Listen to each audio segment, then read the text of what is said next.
Welcome to the National Museum of Unity Ibadan. We're here to learn from our culture. Let's go.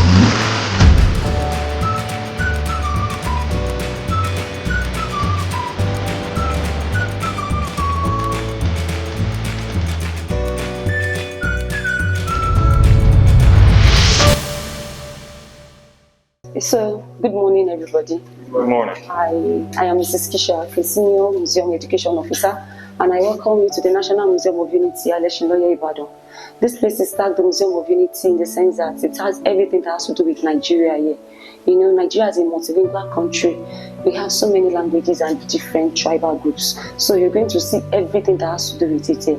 And after the Civil War, General Yakubu out of, he was just thinking out of the box that what can he do to, have something that will unite us together, that will bring that statement of one Nigeria. And I'm happy to tell you that this is the first Museum of Unity in the Southwest, and we are happy to have it here in Ibadan. So this particular gallery is named Our Cultural Heritage in Retrospect. It is just to tell you that before colonization, we had our civilization, we had our religion, and we had our education. We should not accept that fact that it is colonization that brought religion, that brought civilization, or religion or education. No. By the time we see these things that has been done before colonization, you will know that our forebears, our forefathers, our patrimony, they are intelligent, they are brilliant, and they left, substantial artifacts for us that speaks volume of our education, speaks volume of our culture and tradition, and speaks volume of our religion before the invention of Christianity and Islamic religion. So we kick off by the first artifact we're seeing here is called Nok terracotta. This particular terracotta was discovered in 1928 in a village called Nok. Nok is in between Plateau State and Kaduna State. And I told you, it was discovered way back at 1928. It has been in existence before 1928. It was only discovered by archaeologists in 1928. And when we talk of terracotta, terracotta is a kind of mud clay that passes through the fire before the final production. It needs to be baked. So what other proof do we need that our forebears are brilliant for them to make something like this in those days, and you and I can still see it today, which we can refer back to it as one of the crafts of our forefathers. We have this beautiful Oride from Ile-Ife in Oyo State. Oride is a bronze head. It's made of bronze. In those days, there was no camera or video coverage to take pictures of those in power. And those in power are the kings. They were the kings. And the title of the king in Ile-Ife is called Oni. But in the history of Ife, we have only one female king called Luwu Bagida. Anything that has to do with female, it comes with beauty, it comes with strength, and it comes with excellence. So this particular woman, she was the only female king during the royal line in Ile-Ife. And if you look at it very well, she's so beautiful, and there's a kind of stripes on the face. Those stripes, they are tiny bits that covers her face. The tiny bits are 201 all together. And again, she's just like the second in command to the deity, which Yoruba used to call Alashe Ikeji Orisha. So she cannot see eyeball to eyeball to the villagers. So that is the essence of the bead. So she's a kind of messenger. She passes the message across to the, to the villagers from whatever the deities has told her to do. And this was also discovered in 1938 in Mumuye compound. Then we have Queen Lydia made of bronze. Queen Lydia was a strong woman. She was a warlord, and she's from the Edo community, Benin in those days. There was a barbaric culture that if any king wants to rule, peradventure if that king still has a mother, before he can ascend that throne, the mother must be killed. So fast forward to our son's time, King Gesige, when he wanted to become a king, instead of him to go and murder his mother, he painted it to the villagers that she has been killed so that he can attain the throne. But somehow, she was hidden somewhere. Aside from the love between mother and child, this woman was filled with so much of metaphysical power. And she used the metaphysical power to stand in for the Edo people. During her son's time, it was the most peaceful and prosperous reign. So after so many years, the king could not stomach it anymore. He knew that if he doesn't tell them that his mother is somewhere, after he had gone, they will still continue to waste the lives of Queen mothers for no reason. So one day he summoned the whole villagers together and made them realize that they are just wasting the life of Queen mothers of this wife. They have nothing to do with the truth. In fact, the prosperity, the peaceful reign, his mother is behind it, and he brought her out. And since that day, that put a stop to that barbaric culture, and then she became a figure of worship to the extent that beautiful places was named after her. For instance, University of Ibadan has an hall named after Queen India, named Queen India Hall. So they now realize that they have nothing to do with the throne. They should just leave any king that has a mother. Excuse me, ma'am. You said she was a king, right? Yes, a female king. Yes, a female king. Isn't the feminine version for king, queen? Why was she called a king? Yes, she's a king. The reason is that she's the one that stands in at that throne. You know, that was why I said she's the only, the first and the last. So something happened. You know, when there's something we call when they say Ifa, you know Ifa, you still see Ifa. Ifa is just like a deity that tells you about what is going to happen in the future and what has happened last. So it was that deity that actually chose her from her family. In fact, there was a lot of war and a kind of jealousy. They don't even want her to be on the throne. But you know, in those days, when Ifa speaks, that is the final. So they had no choice than to go in line with whom Ifa has chosen. So there are some, you know, distinct cases like that female used to become king. We have another bronze work here. This is called ceremonial sword. In Nigeria, there's something we call cultural infiltration or cultural similarities. When two different states or communities, two entire different states, share the same culture. And that goes in line with Oyo State and Edo State. They have some kind of slight cultural similarities. For instance, this Ekoi, they use it to dance in the palace setting during palace festival. Are we good? And here we have the Kona mask, used by the Kona community in Taraba State. As heavy as it is made of wood, it's done by wood carvers. They put it on their head to celebrate New Yam Festival, and it doesn't have any effect on them. As heavy as it looks heavy, but it's light when they put it on their head. So it's hollow inside. Spiritual controls the physical. Yes, there's a hole at the back, and look at the eye. Yeah, yes. The eye. And so it's like a mask. There's this thing at the back, space for the neck to stand. We have another bronze head here discovered in Owo, way back at 15th century. It's just a smaller shape of human head. And that cap you're seeing is a beaded cap. You know, when it comes to beads, although people cannot be set aside. Here is a crescent bow from Igbo in Anambra State. This is likened to a jewelry box where they keep their valuables and jewelries and gold, to the extent that when they die, they bury it with them, thinking that there is life after death, that when they wake up in the other world, they continue to use their gold. So a lot of it was actually excavated. Then here we have the elegant sauce, also from Edo community. This is actually used to say the information that has to do with the palace and the king alone, that must not be left out. You know, today we have Ekoi. We can code our messages like decoding and all that. So this is their own way. And there's something in Yoruba we call Aroko. But this is their own. Aroko means a coded message. But anything that has to do with vital information that has to do with the king and the palace, this is how it's been seen. Move closer. If you look at it very well, you know there are some inscriptions on it, like a drawings. They are not just for fun. They are not just for designs. They are coded information. Now, it is also used to know the rightful person that belongs to the throne.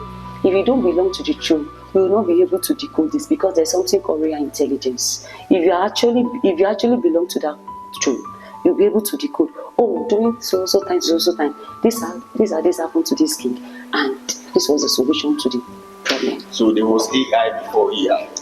Correct. So we have, this is a normal cock, but in Edo they call it Opa.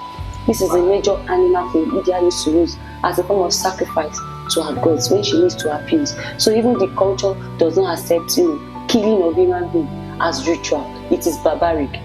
So when they talk about our traditional religion, they say they use human being for sacrifices. No, like now when we see bad pastors and bad imams that use human being for rituals. So any traditionalists that use human being for rituals too, it is barbaric. It is not accepted. They are just being wicked. We have Ikenga here Ikenga means the personal god or the god of fortune. The one at it's from Anambra State, this particular one, but it is, used in the eastern part of Nigeria. But this particular one is from Anambra. The one you're seeing at the front is called Community Ikenga. This protects and guides the whole indigenes together and purifies the town, and is placed at the center of the community, while the other one is owned by one person in the family for the protection and peaceful coexistence within your family. But once the owner dies, it is broken into two and buried with the owner. It can never be inherited like a property because it's a personal good. If anybody wishes to have an Ikenga in your family, you go for it because it's personal. Okay, okay, this is for the eastern part. I know that for the western part we have issue. Does this equate as issue? No. They all play different roles. You still get to issue. We have it here. This is called Ofosta. If you look at the edge, it's something like a sword, right? It stands for rules, regulations, and justice. If anything happens in those days, they take all the issues to the palace. Now, the people involved, when they need to talk or speak on whatever the issue is, they have no choice. Once they bring this offer staff out, they have no choice than to speak the truth. Anything contrary, they fall and die immediately. So you can imagine if our politicians are using this to stop on the induction before they hold any office post. So we have Mumuye headmaster here from Mumuye community in Taraba State too. They also put it on their head for ceremonies, for funerals, and they also use it to settle disputes. We have the soapstone here. Soapstone, the reason is that once it has contact with water, it becomes soapy as if they pour detergent inside water. And the first museum we have in Nigeria is located in Eatery. That was where all these beautiful stones were found. When you get to Eatery Museum today, you see only the stones, and they are human shapes in different forms. Now, the story was that the first settlers of Eatery had a god they worship. I need letter small G-O-D. This god has his rules and regulations. But unfortunately, one day they betrayed this god, and at the point of action, they all became statue. How do we know? When you get to Eatery Museum today, you see a nursing mother breastfeeding her baby. Two female weaving their hairs, even husband and wife copulating together, newborn baby on the mat. Their king with the crown and all that all became statue. Everybody became statue, even little children with their cutlasses. So after some years, this village resuscitated again. Those people packed the stones and they started worshipping it, or they tagged a festival to the stone because they knew that they were their forefathers. They tagged this festival of the stones, or Eatery. Now, when the white people heard about this, one of the festivals they came, they said they need to know the nitty-gritty of what is happening. So when they came after the festival is done, they checked the stones and they gave another narrative. Anything that is not scientifically proven, that has to do with our own religion or our belief, it is superstitious, it is fictitious, it is not accepted, you understand? So they give another narrative that, no, not that human being became statue. The first settlers of Eatery were brilliant artists that molded these stones in different shapes.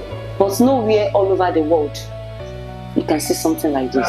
But as an education officer, we have to tell you good stories, and you have to choose which one to believe. Here we have the Mama Tribe dress from Plateau State, used by Plateau community. The Plateau hunters use it basically for ceremonies. And we have Ekoi Ejagam dress from Ejagam in Cross River State, basically for rituals and initiations. We call this gallery Means of Exchange. What happened after trade by barter, the kind of money spent and how we save our currencies. This is Apoti Olowe. It is made by wood carvers, which Yoruba call Agbegileri. If you are not one of the elite or rich people in those days, you cannot own this. Apart from keeping valuables, money here, they also keep special wares for special occasions, which Yoruba used to call Itele Apoti. Please, do you understand Yoruba a bit? Which Yoruba used to call Itele Apoti. Then this is Kolo the piggy box. The culture teaches us not to use our 10 fingers to eat. We save for raining day. Then right from infants, we teach our children how to save. So the normal piggy box everybody has in the house for themselves and for their kids. This is the one made with clay for saving of money. How do you get your money out? You smash it on the floor? Yes, you smash. because it's made with clay. Yeah. This was the first money spent. It's called Oyo, cowries. It is actually found at the ocean bank or deep inside the sea. You've seen it, right? We have Manila here. Manila is made of bronze, and this was introduced by the Portuguese as an exchange for human being during slave trade. They gave our forebears this in exchange for human being. Wait up. So ridiculous. They gave this Manila. What? It's called Manila. So this is like money. It's just like a money, yes. So they exchanged this for humans. Yes, Portuguese brought it. So one of this is equivalent to a human being. Probably it's even more than one, maybe 1 to 10 human. Justice. During slavery justice. And we have perforated coins, which is a global currency. It can be spent anywhere all over the world. Then we have the 50 kobo, 1 naira, 25 kobo. So we move from cowries to Manila to perforated coins to the bronze ones to the... Okay. See, all this money is extinct. Come and see. Not all. We have the current and the extinct there. Oh. Yes, both. So during colonization, we're spending pounds. You see it. Then later, we have our own money. Look at the beautiful... How much is this? Look at it. 20. No, the number is there. 20 naira, right? Look at this beautiful 50 kobo. Look at that 1 naira. And the quality of this money then is even better than what we have now. This is the Nigerian numbering system for those that are not versed in their dialects well. So we stopped at 36 because we are 36 states in Nigeria, and we use it just the 3 main languages: Igbo, Yoruba, and Hausa. So when we say one in English, Yoruba we say Okon, Hausa we say Daya, Igbo we say Otu. So we have it all true like that. Then here is called Nigeria without borders. When we say Nigeria without borders, we mean the connectivity between the old tribal groups. And what is the main thing that connects us together, irrespective of where you come from? If you hear good music from another tribe, there's no way you will not feel the vibes. So all these are musical instruments from different parts of Nigeria. So you can walk around to see it. Then we have drums here, single-headed, double-headed.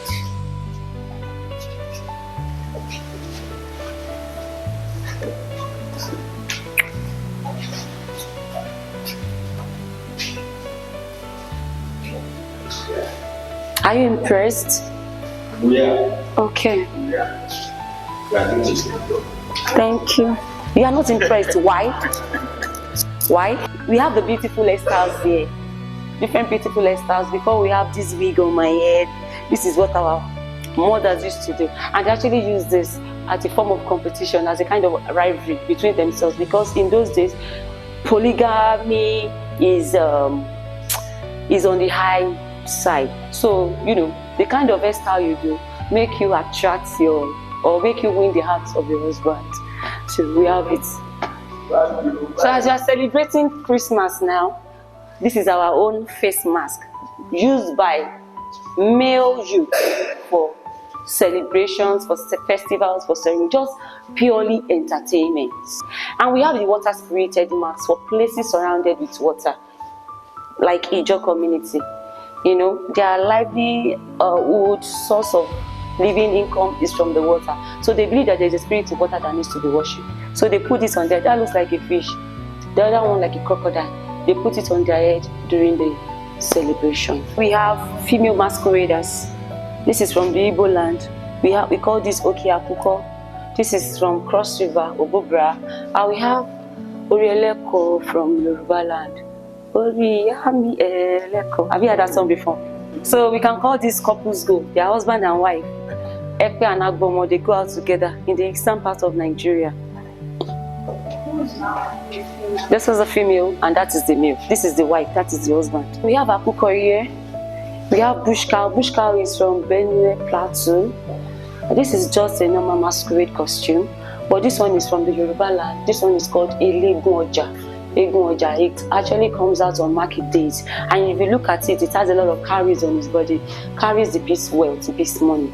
So anytime it comes out, market women used to be so happy because it's going to be massive sold out for them, like sold out. Now Black Friday, I did tell you. Can you see? Can you see? So you now you cannot juxtapose it with the present world and what we have had in the olden days. Yes, so this is Ojiji Calabar, colorful. This is the word they used to use to scare children, Ojiji Calabar. So this is the actual Ojiji Calabar. It's called Ekoi. I welcome you to the pottery section. Before we start anything here, remember I told you about terracotta. I said it's a kind of mud clay that passes through the fire before the final production. So right, this is the pictorial exhibition. Can you see the fire? It's done. So that is the process. It has to be baked. We have shago and age. Shago in English is jars, while age is kettles. Have you heard of an illustration? They will say shago ngugu. So this shago is actually for palm wine preservation. Do you know palm wine? It's called emu. I know. I'm trying to teach him Yoruba. And this is age. This one is actually for water preservation or to just fetch water. Yeah, now this is even coming back into use. You know, we have luxury dishes to eat, different meals today, Abi. These are the dishes we used to eat in those days. And apart from the tasty meal, you know, when you put food there, the hotness stays for a while. And this is Isasun Begiri for making the bean soup, which we used to eat our Amala. We have these tools here. It is called Ijokoto Fufo, meaning that when two women sit together, we do nothing but to do gossiping like VDM. Then this is disposable bowls for baby called Idamiomo. When a new baby is born, then this is a special pot for the baby. The water that baby will be using will be from this pot. Then we have Oru and Akpe here. Oru is basically for boiling herbs. You know herbs, agbo, while Akpe is for fetching water. Then this is what they actually took away from us and they gave us gas. We have the firewood stove here. We have the charcoal stove here. Then we have Ajere. Yeah, Ajere is perforated pots. This one's are the pots. Apart from using it to sun dry your protein, it can also serve as sieve, and they also use it for the production of locust bean, Iru. But the other Ajere at the back, you know, in those days too, they had issues with pandemic diseases, you know, but there was no doctor, no antibiotics. So when they have pandemics like that, they know that it is not natural. So they go back to the forest to pluck some leaves, dry it up, infuse it inside, strike fire. So the flame, they use it like as an incense. So it chases away the sickness and it works for them. Then this is a local fridge called Amu. At any point in time, the water here is always cold. You should know this. This is industrial pots for shea butter, for palm kernel oil, for black soap, for coconut oil, which we call Ladi Agbon, Adi, Oshedudu, Ori. The right behind you is just for food storage. And here we have the Adire. The original Adire, not the one brought to us by the Chinese. So we have the Adire Leko, Alakete, Alabere, Oniku. All these ones are directly from Oyo State where it's done. This is how Adire is done. Most of the challenges they had in those days is that when they produce Adire, they have only one color, and that is indigo, because this is the only leaf that produces color, and it's called Elu leaf. So it produces indigo. So every other thing you are seeing here is just for the artistic work on the Adire, so that it will not just come out plain. Then we have the Gari processing here. The first thing is to harvest your cassava. You peel, you grate, you drain, and you sieve. After sieving, you fry it inside this fryers called Agbada. So this is the Gari, just an improvised Gari. If you wish to donate Gari for us, we'll collect it. The process is still done today, like yes, this and this. Yes, but now there's modern processing. But people that does not have the machinery, this is what they still do. use. Yes, till now. Then these are ritual pots. Awe Oru, Ikoko Batala, Ifa, Oshun, Awe Shongo.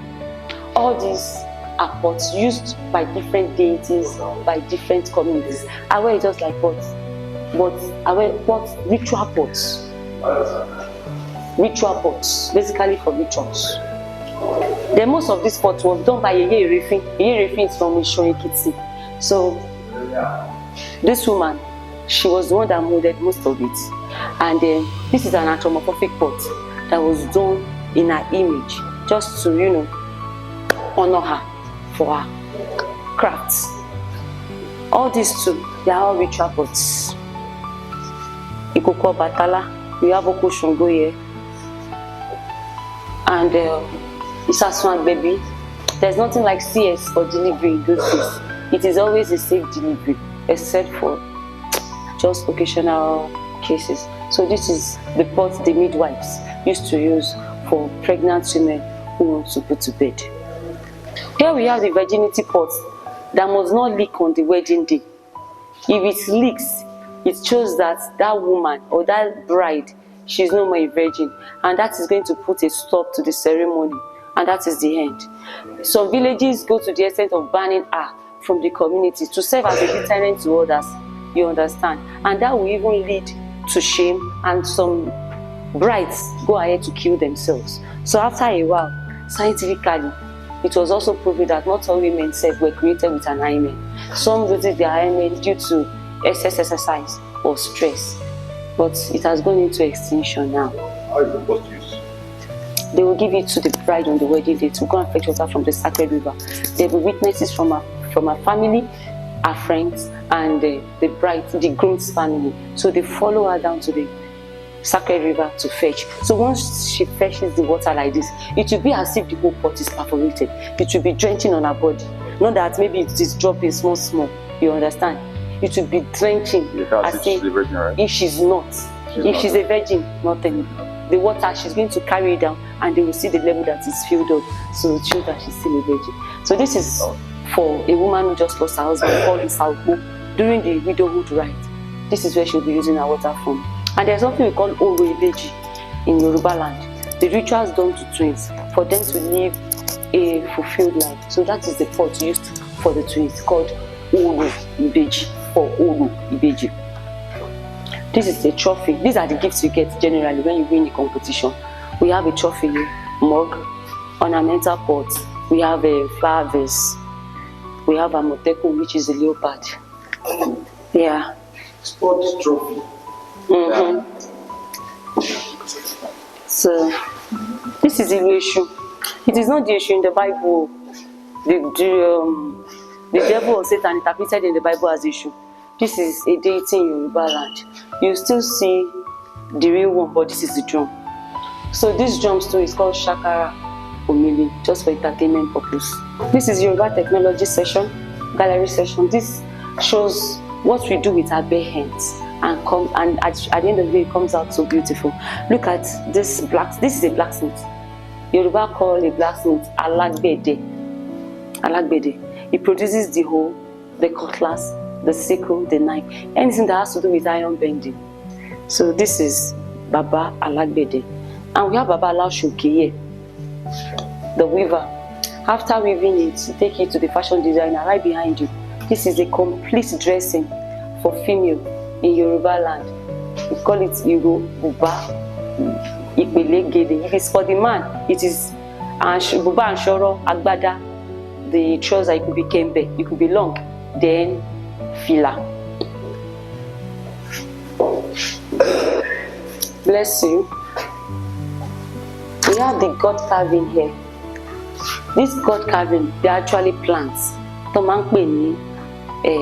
sugba. It's a plant. It's a plant that produces this. When it gets to the harvest period, after harvesting it, they allow it to dry up. Then they carve on it. So this is actually given to the Fulani brides in those days and the old Oyo Empire brides. So they put it at the center of their home. Anybody that comes it, once they see it, they know that they are not free brides. Their bride price was duly paid. And we have the grandma or grandpa chair, which we call Agbantara, to sit here. The grandchild sits here to listen to stories, lullabies, folklores, proverbs, and experiences of life. Then we have interior decoration today. In those days, this is their own interior decoration. This is very, very expensive. If you are not rich, you cannot have it. They use it as a land demarcation, and they also use it as a decoration for their homes. This is the war costume worn by Ogedengbe Agbogboro from Militia, one of the warlords in Yoruba land. He fought in so many places in Yoruba land. That is why we have common names when it comes to surname. Anywhere he goes, he has his own army that follows him. They might be there for years. So when they get there, they marry there. They have children there. After they are done, they go to another village again, another town to fight. And that is the gun gadgets that he used. The AK-47 in those days. The pistol that he used to fight the war. This is a royal stool from Edo. It is also done by wood carvers. It is found in the palace. Then we have the single-headed Ogboni drum. Ogboni confraternity, they play a vital role in kinship installation in Yoruba land. Then we have the late King Obabimbolu of Oderemo here. He was once a teacher before he became a police officer. And when he retired, he became the king of his town. One day he went for the kingship meeting, he came back. And he said he wants to be different from every other king. He said, how? Through his attire. Move closer and look at it very well. From his crown to his shoe to his staff to his cap, they are all beaded. And it was done right in his palace by himself and some of his people. So this is a premium, luxurious king. Premium but nothing. Like Bapa Flo. Yeah. You see that cap, the shoe, the staff, and this is not the only attire he has. You get it. You get that. So that is Oriade from Oyo, Bronze Bear from Edo, the king and the queen of Edo, and Edo Beach.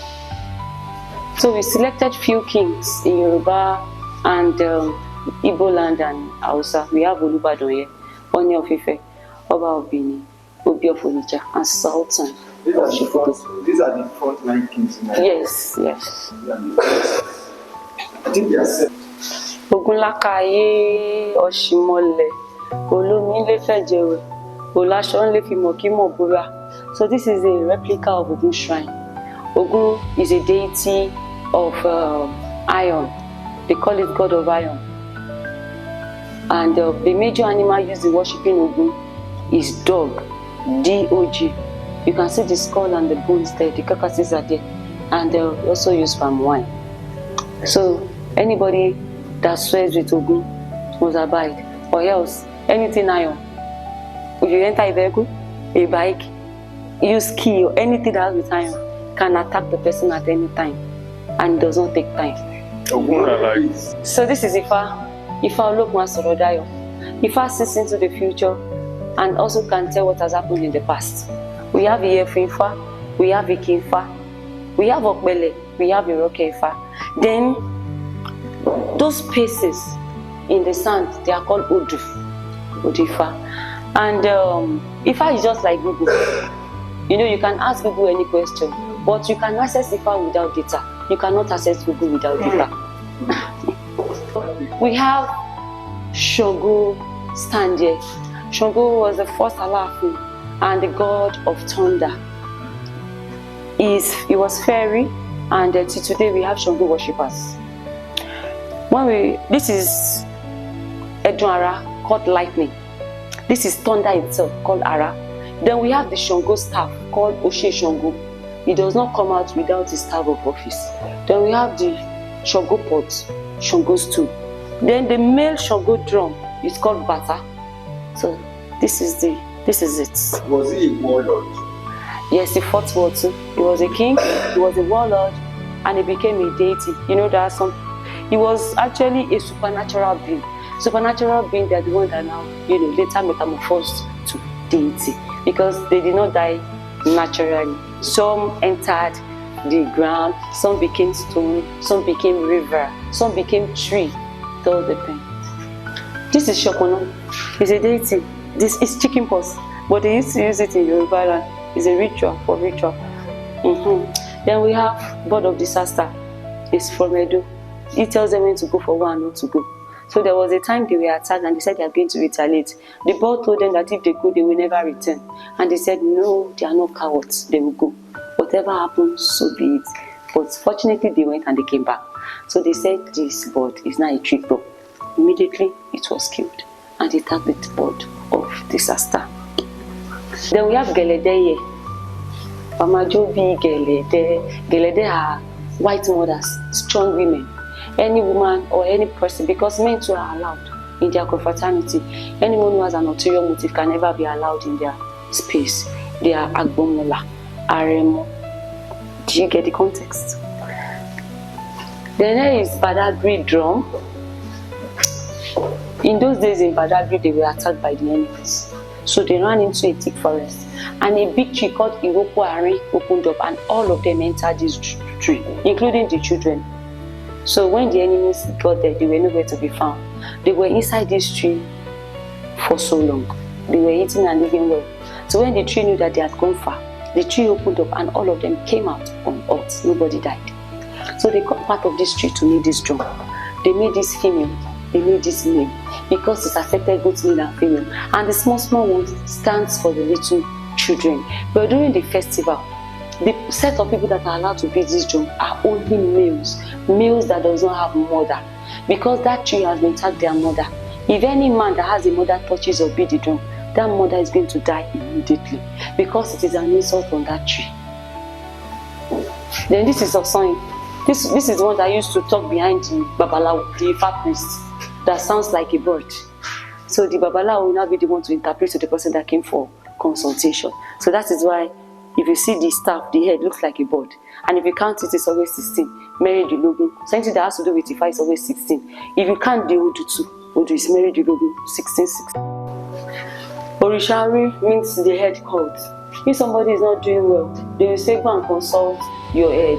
And if you look at it, it's made with calories, meaning that 95% of human problem can be solved with money. So the person will go to the far priest, and depending on what the person is passing through, they might ask the person to bring a catfish, dove, duck, duck, sheep, either white or black, depending on what the person is going through. So any of these things can be used to appease the person's head, and after it's done, they will give the person the rules and regulations that, oh, you're not supposed to wear this color, you're not supposed to stay here, you're not supposed to be in this profession. Once the person adheres to simple instruction, after appeasing the head, everything will be working well. So this is a Ibeji. You saw Ibeji the other time. A Ibeji, you have it in male, female, female, and the one at the back that is one means that the other one died immediately after delivery. It's still a twin, so they will carve one figure for it, just for the Oru Ibeji rituals.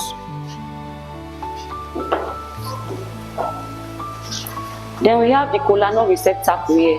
When it comes to kola nut in the eastern part, the gathering is incomplete without it. So kola nut also plays a vital role in our traditional setting. Here is a slit drum. This is used by the south and eastern parts of Nigeria. It is actually beaten in the forest by the chief priest, and it must not be seen by women. When a prominent person dies in the community, from the king to anybody that is well pleased. So it is the sound of the drum that passes the message to the villagers. We have fertility drums here. Today people also have problem. Fertility problem has been in time immemorial. So what are the solutions to fertility today? IVF, right? Surrogacy, adoption. Now this was the solution in those days. If the woman is unable to have a child, if she's barren, some rituals will be done on this drum, and after 9 months, if she doesn't carry her baby, she's supposed to be pregnant. Peradventure, if she doesn't get pregnant and she doesn't have a baby, that means the problem is from the man. Like when man has low sperm count, sterile infection and all that, or inability to copulate with a woman, he too is going to do his own ritual.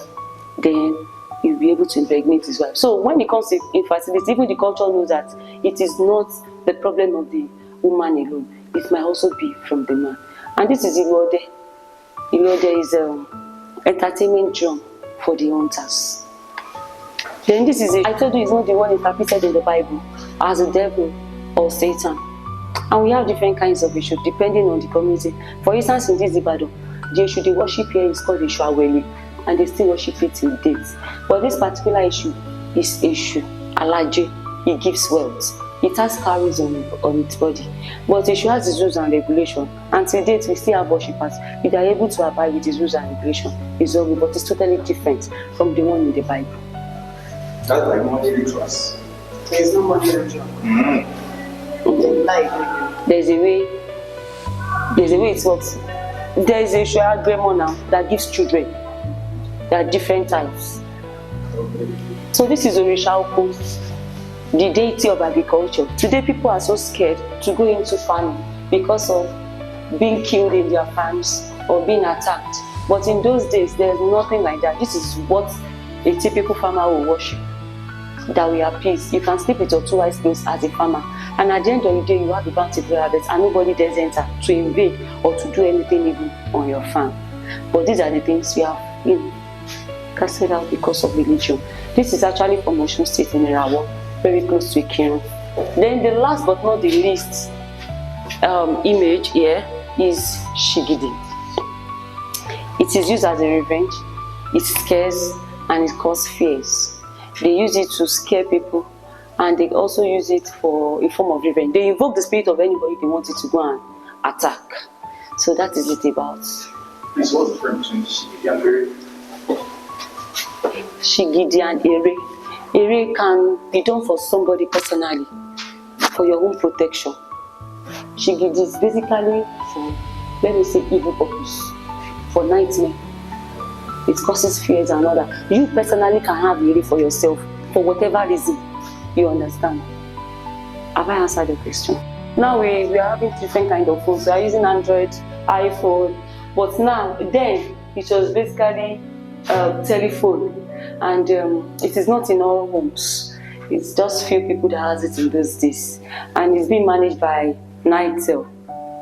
Then we have this old organ here. It was used in one of the King Palace. So it was one white man that brought it for him, and that was the first time they actually use organ as a form of entertainment. Oloye Akintola's vehicle, the great politician that they used to call Akintola.